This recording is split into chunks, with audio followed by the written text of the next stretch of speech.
Hey, you. Oh, me? Yeah, you. Have you made your video on Game of Thrones Season 8 yet? Well, what are you doing?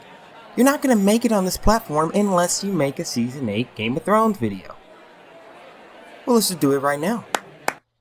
Let's talk about it. What went wrong? What can be said that hasn't already been said by 1,000 websites, YouTubers, or subreddits? As of right now, the community is torn on a consensus. Some say they enjoyed the final season, while it seems most would argue it was subpar. But there is one thing for certain. Season 8 was in fact the worst reviewed Game of Thrones season in all time. Why? It's easy to say it's because of bad writing. It's even easier to say it's a result of rushing what it's traditionally been, be it at times, a slow series. But the point of this video is to not throw another video into the craze of complaining. Rather, it's to look at the series and learn what went wrong. I do not want to add to the flame. I just want to observe what started it in the first place. So if you clicked on this video with the expectation of another stranger sympathizing with the current fanbase pathos, you're not in the right place. But hopefully, there will be some constructive criticism to take away from this. I should note before we begin though, that this will not be a short video. Game of Thrones is a huge, complex world, and I want to do this analysis carefully. I know it's bad reviews, so if you want to skip to the juicy criticisms of what went wrong, just skip to this part of the video, or come back when you have more time if you're interested on the topic. It will give you time to subscribe, comment, post to your MySpace, ask your grandma, or viciously ridicule my channel on your throwaway Reddit account in the meantime.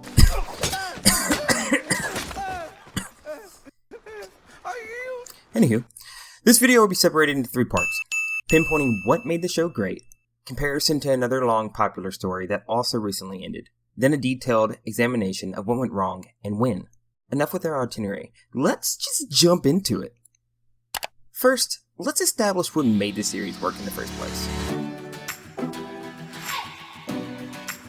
What made Game of Thrones different? The question alone is worth a future video on its own right, and I do intend to cover this in more detail in a future video, but let's cover the cliff notes for the sake of time.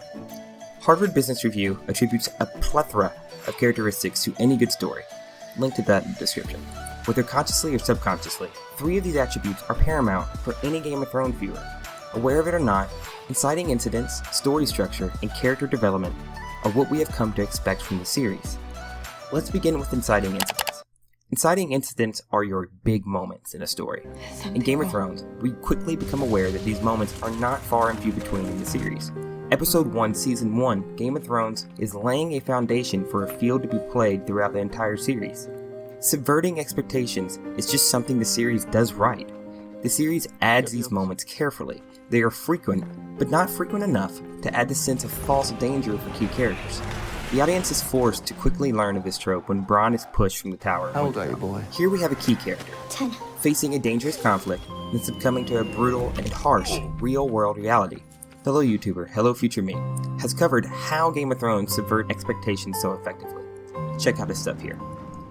The point is, there are real consequences to be faced and overcome in this universe. These conflicts create a big splash. Then the story can ride the waves from that splash. Bronn gets pushed from the window by Jaime Lannister. Ned gets beheaded. The Red Wedding. The Purple Wedding. All of these are just bigger splashes that change the traditional format in storytelling. Event A caused conflict B, overcame by protagonists in Event C, then Event D is your happy ending. Game of Thrones has the same Event A, but X, Y, and Z stem from it. Then X, Y, and Z have their own conflicts in the story and their own characters. Sometimes they're not even related to one another. This can be complicated at times, but tying it all back together is satisfying for a viewer.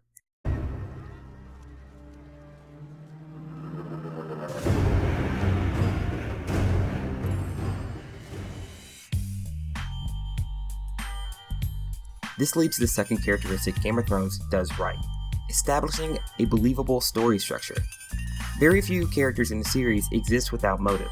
Although brutal and grim, we understand as viewers intentions of both good and bad characters. Jaime doesn't just push a 10-year-old child out a window because he's an antagonist, and that's what antagonists do, evil things. He does it with the intention of protecting his family.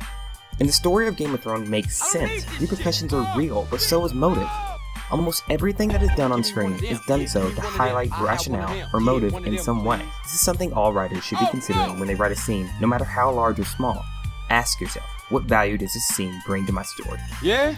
Well, you're a dick, so we both suffer. If it isn't clear to you, it won't be clear to your audience. More about this later. Grove Street. But that's why it's so frustrating when the phrase betrayed the Starks. It is understood by the audience that there was something to gain from everyone in this encounter. What makes it frustrating is that the good guys didn't win. The Freys got revenge on Robb for not following through with his promise, and they got recognition and respect from the current sitting family in rule. However, the Starks get even more motivation to avenge their family. It's a double-edged sword in the series. The point is, conflict and turning points in these narratives are extremely realistic, despite it being a fictional universe with dragons and magic. You motherfucker! The last element we will cover is the bread and butter of Game of Thrones. It arguably does this thing better than any show before it. It's character development. This is extremely difficult to do right. It's created over time and it takes a lot of work. Character development becomes more and more difficult given how short the duration of the story you're telling is. For example, it's hard to do in a 2-hour film. It's even harder to do in a short story. But 8 seasons and over 72 hours of storytelling? It leaves a lot of room for growth. We watch as Jon Snow starts as a bastard and evolves into a powerful leader. This is even before he learns that he's a Targaryen. Or when Jaime Lannister evolves from an evil, cynical douchebag to a sympathetic hero. It's not just quote-unquote main characters we see do this. It's all characters. The Hound, Brienne of Tarth, Grey Worm, and countless others. We almost never notice a sudden change in a character, for better or worse. I cannot stress this enough. Development takes time. Content creators of any kind need and want their audience to relate to something. It can be anything, really. But whatever the creator is pitching needs to be caught by a targeted audience. The larger the audience, the better. Side note. While I was writing this script, I realized the hypocrisy of me actually writing this script. My audience is Game of Thrones viewers, but those who didn't like the ending. But I'll also figure out why it didn't work. But care enough about the topic to listen to a 22-year-old with 15 subscribers and a liberal arts degree tell you his opinion about the topic. I need a job, but I digress. In this story, the audience relates to the arsenal of characters and the George R.R. Martin repertoire. It's believable and realistic because sudden change doesn't happen within ourselves. It's only when we look back at what we once were do we see a difference. This should be the same in a well-written story. The show does an amazing job of this while it had the books. They did character development so well that there are real-world studies on them. The best way to examine any flaw is to withdraw from your own opinion on the matter and try to pinpoint the problem from an objective view. This is difficult to do for some, if not borderline impossible for others, to completely give an unbiased opinion on anything that they are passionate about. So allow me to attempt to compare our beloved Game of Thrones to that of something totally different. Let's compare it to another universe with a vast array of characters that recently had its ending as well.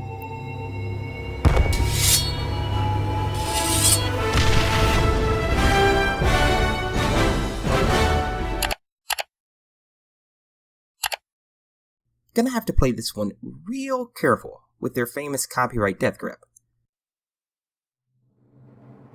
But Marvel successfully ended a story plotline that took 22 full-length cinema films and 12 years to tell. Imagine this, in the Marvel Universe, that Thanos died within the first 30 minutes of Infinity War.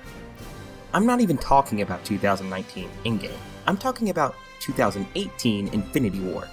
Doing this would make everyone look kinda silly for thinking that he was the greatest threat to the universe, right? Now imagine the same film.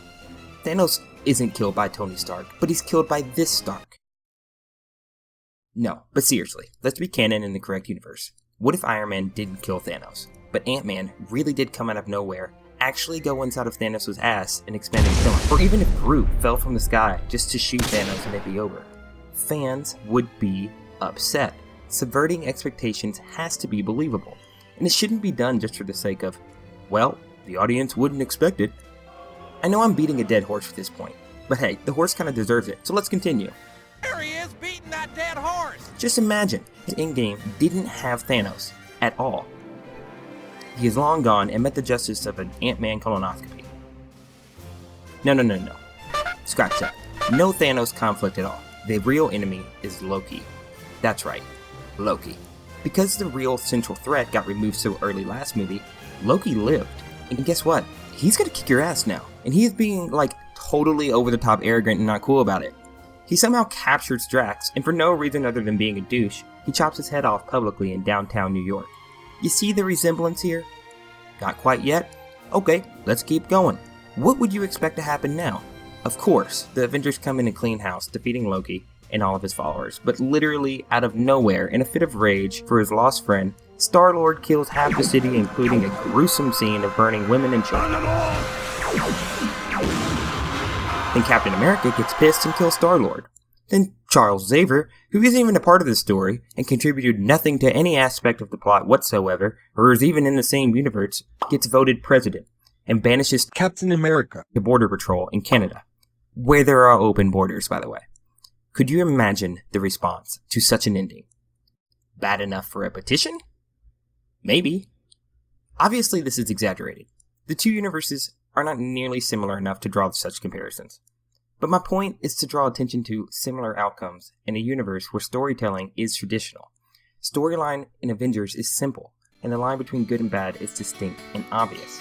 Such an ending would be detrimental for everything Marvel has built. It would undermine a massive part of the story thus far. That's the comparison here. I've just dramatically oversimplified it.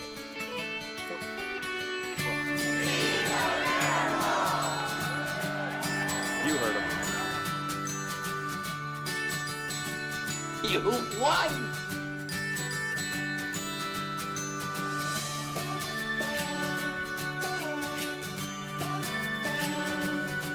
Endgame went the traditional route and didn't seem to steer off the path of expectations too much. How did this pay off for Endgame? Almost $1 billion domestic box office launch, and an audience Rotten Tomatoes viewer score of a staggering 94% of audience liking the film, 1% feeling mixed, and 5% not enjoying it. You don't need a degree in anything to know that those are insane numbers, and you sure as hell don't need a liberal arts degree to know why. Feel-good hero endings work. They just work. Sometimes it really is that simple. If it didn't work, Forrest Gump wouldn't have gotten Jenny, Simba would not have become the king, and poor Dorothy would still be stuck in Kansas. Stories often have these feel-good endings because audience will almost always respond well to them. So if it was just that simple, why didn't Game of Thrones do the same? Why didn't Dany win the throne with few to no casualties and Jon by her side? Hi there. Is this the final straw? Do you want to move so far away that you can brag about it? Would you rather tear out your brainstem, walk out into the middle of the nearest three-door way? I hate this chap.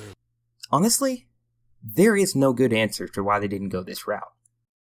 I intended this part of the video to play devil's advocate, but considering the unorthodox ending that Game of Thrones went with, the cliche happy ending would have likely been a better option. It would have made as much sense as the ending we actually got.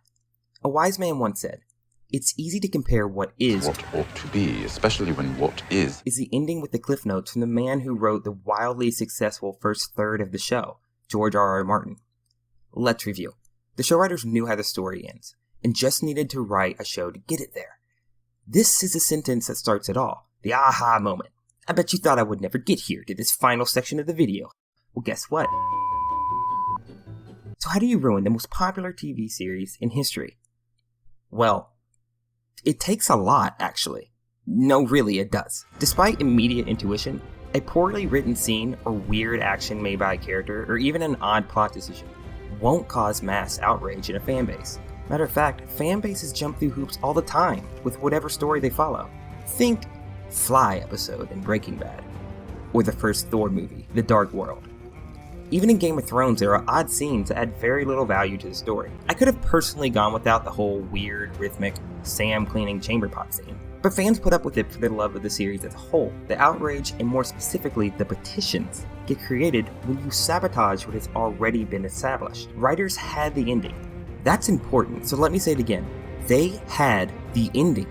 Put the pen down, dear. We both know you're not writing anything. It would be different if they really were just winging it. Not different enough to justify what we got, of course. But at least we could have had some kind of context and understanding to the position the writers and cast were placed in. With no guidance for a conclusion, they could have just said, Well, damn, we really don't know what we're doing. And we have been at this for a better half of a decade. We all tried. Let's just try to write an ending to tie the knots of all the character strings and call it a day. I feel as though the fanbase would be a lot more accepting if the cast and crew were told they had one season left. But then George suddenly appeared with a napkin, and on it, he had the cliff notes to all the endings he wrote while he was on the job. But that's not what happened either. No, the reality is much worse than both of these outcomes. It's not completely fair to place all the blame on David Benioff and D.B. Weiss. despite them being the head writers and producers, and at times even the directors of the show. Truth is that not all the blame can be placed on their shoulders. There are other writers, there's other directors, and in general, other people in the chain of command that could have stopped this ending from happening. But I can assure you this. Not all blame falls on D&D, but most does. The reason not being just because they had the ending, it is because they have had the ending. For years, they have known the entire story and what it was leading up to. George knew that trying to finish the show in 8 seasons wasn't going to work. He himself throws shade at D&D here in this clip. I don't know. Ask David and Dan when they come through. We could have gone to 11, 12, 13 seasons, but well, if you've read my novels, you know there was enough material for more seasons. They made certain cuts, but that's fine. We have 5 other shows, 5 prequels in development. I cannot find an exact date as to when they were given this information, but I can tell you this. I have found a Lemino video from 2013 talking about Game of Thrones. Let's see fact 5 in this 6-year-old video. Martin has already revealed to the series producers Daniel Brett Wiss and David Benioff exactly what the last 2 books are going to contain and how he plans to end it all. Allegedly, he did this because he wanted to make sure they could finish the series in case he should die. So what does this mean? It means they have known for at least 6 years. 2013 is when Season 3 ended, and their writing was about to begin for Season 4. D&D knew by this point that they were going to run out of material with the books. With this knowledge, as well as the ending, they had nothing but time on their side to plan and prepare. They have written the show for years. They have made their careers off this story. They should have a firm understanding to the attributes that make the show work. They did, in a way, create the show, right?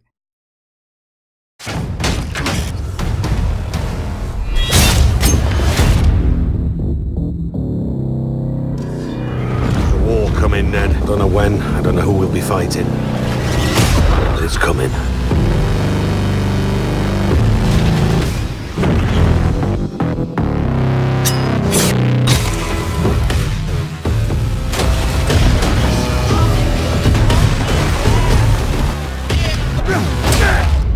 She has 3 dragons. Shall we begin? Dove Katie!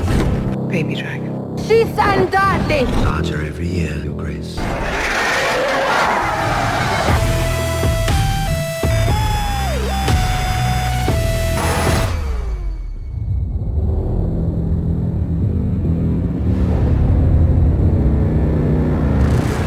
Your cards.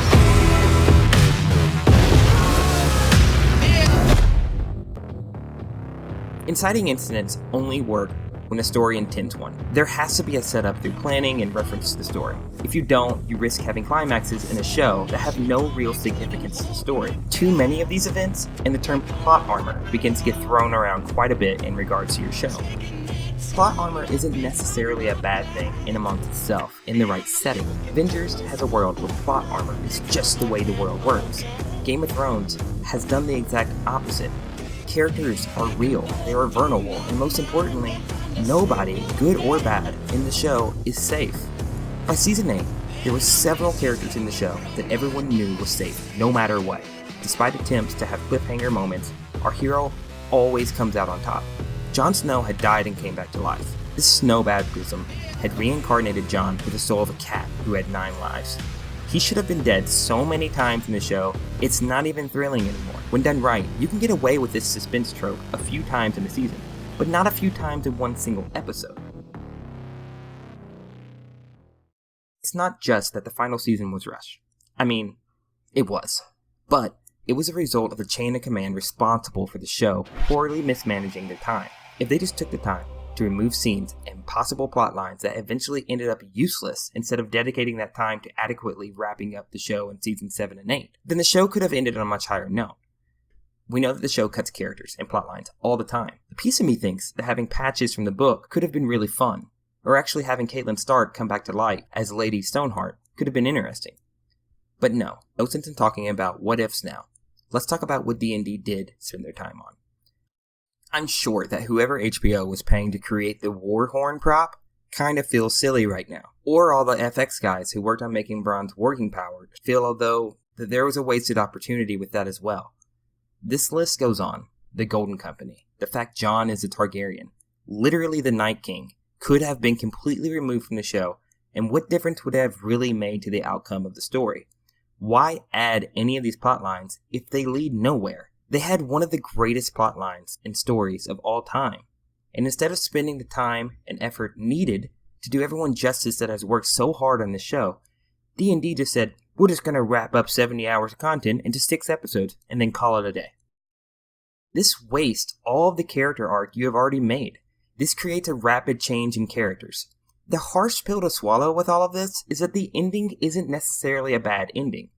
It's the pace in which we got there that makes no sense. It's just not Game of Thrones. Jaime turning back to Cersei would make sense if there was an arc in which it was done, a process of how and why he got there. Instead, he hits it and quits it, tells Brienne, it's 'cause I ain't a cool dude, all in the course of 2 minutes in the show. It makes no sense. Dany would not go crazy and kill tens of thousands of people for no reason other than, well, the lady in the big castle over there killed my friend. It doesn't make sense. Like I said, there has to be an arc. Her going insane was not supposed to be shocking the way it was shocking in the show. Many fans knew it was her destiny to go mad. Hell, Matt Pat over at Film Theory said it would happen years ago. Dragons, the biggest twist in her story may yet be coming, and sadly nothing Sir Friendzone does will be able to stop it. Rel declares that Daenerys is, quote, as mad as her father. Just a throwaway line or foreshadowing at what's to come once Daenerys takes over Westeros. What was shocking is that D&D actually went for it, with little to no lead up. They just wrote in that Dany goes mad because that's what George's shit napkin told him to do. I'm certain that George gave HBO the ending, with the assumption that between then and the time that the story needed to end, everything in between was going to be covered. That's not what happened. Also, come on guys, Starbucks cups and water bottles, can't wrap up this video without mentioning that. And pet the damn dog, Jesus. So who's the real victim of this? The fans? The cast? Ghost? The answer is yes. It's just yes. Everyone is the victim. George's work wasn't done justice, and it's a shame. Many cast members with fantastic, interesting stories are left in shambles, wondering, well, what the hell was that? It's not bizarre that Bronn ended up on the throne. It's been a wildly popular theory for years, and the books are certainly hinting and leading up to the same result. It's weird in the show because Bronn is just weird, man. His lines are bizarre. He doesn't seem human. He doesn't want the throne. And Tyrion is like, but he has a good story. All hail Bronn in his wheelchair. And Sansa, for no reason, blurts out of the world, yeah, but his junk don't work though. And everyone's like, that's a good thing. What? No, what are we doing here? I guess we're doing this now. In conclusion, I love the show. I really do. I think creatively there were good and bad decisions made. I think the fan base, now more than ever, should be supportive of the cast. Continue trashing D&D for sure. Yeah, no, those guys, they definitely deserve it. Star Wars fans, you're next. But we should be appreciative for George and this brilliant world he has created. I'm looking forward to the books, and I'm even looking forward to the spin-offs. They are set in the same universe and written by George, and D&D and their writers have nothing to do with it, so I'm optimistic for that. I refuse to look back at the show in a negative light, despite Season 8 doing its best to do so. It's not about the show, right? It's the friends we made along the... Oh. Well... Thanks for listening to Stranger Talk for a while. If you like my content or want to know more about spin-offs or Game of Thrones lore, now is a great time to subscribe. Join the Monarch Civilization, and you can comment on my bad videos forever. With that said, of course, as always, my name is Monarch. You just be Monarch in your face is subpar at best, and I'll see you next time I want to complain or something. I don't know.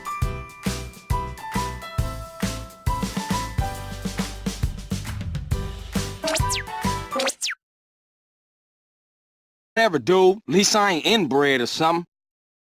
Go sleep with your sister, fool.